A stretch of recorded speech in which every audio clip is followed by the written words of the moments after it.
Given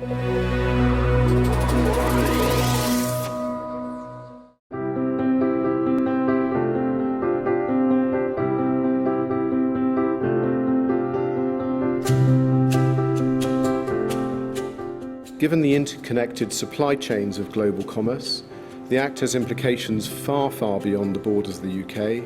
It also is being keenly watched by other jurisdictions as a potential model for future legislation. Globalisation has made for longer and more complex supply chains reaching all corners of the globe. With extended chains of accountability, rigorous monitoring of production processes is not an easy task. However, when man is being enslaved, no challenge is too difficult to try to overcome. The type of issues that you are encouraged to address in your statement is your organisational structure, the nature of your supply chain, what policies and procedures you have in place, what you perceive to be the key risks for your business, what training you've given, and I think this is going to be a little bit further down the line, but if you have key performance indicators that you've developed, what those are.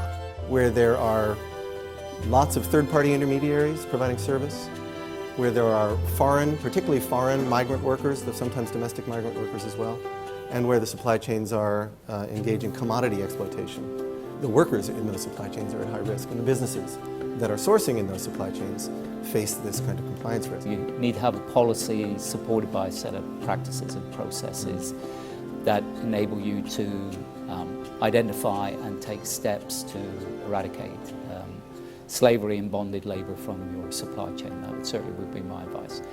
I think you need to educate your staff. Why is this so important? Why do they need to do these things? What should they be looking out for? I think that is critically important. You have to start with what you can influence, and therefore start with the Tier 1, which are the factories that we call them Tier 1, they're the factories that we're contracting with.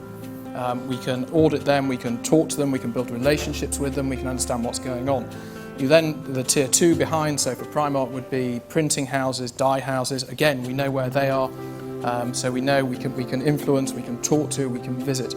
One piece of advice would be to figure out where their risks are and then dive in on those risks aggressively, and don't worry about the entirety of their supply chain. So my advice to anyone would be, don't panic. We've seen these issues, people have seen all the issues that you're going to face, that have been faced by other people. Turn the stones over, find out what they are, focus on priorities, don't take on the whole thing, the whole gamut of issues on day one. You have to want to find this stuff, and I think you have to set out the tone and the strategy from the top. So for me, that was probably one of the most important takeaways. If you're a company that's bound by this obligation, it's really important to work out what your key risks are, to adopt a risk-based approach. It's important to pace yourself because you're not going to fix it in a single go. And when you report, it's really important to report in an accurate way rather than in an over-optimistic way.